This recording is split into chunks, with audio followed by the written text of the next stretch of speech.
अस्सलाम वालेकुम। ये हम बना रहे हैं मूली का ऑमलेट। मूली और सब्ज़ मिर्च, उसके बाद इसको तवे पे डाल देंगे।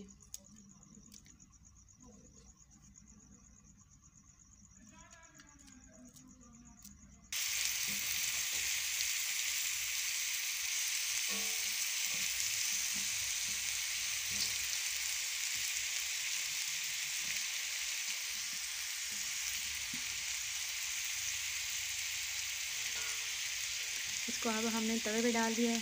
जब फ्राई हो रहे हैं, ये हस्बे ज़रूरत नमक डाल रहे हैं। अब इसको ढक देंगे।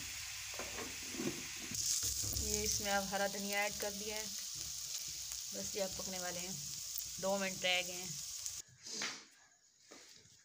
ये हमारी तैयार हो गई है प्यारी सी डिश। देख के बताइएगा कैसी लगी है। Please subscribe my channel. अल्लाह हाफिज़।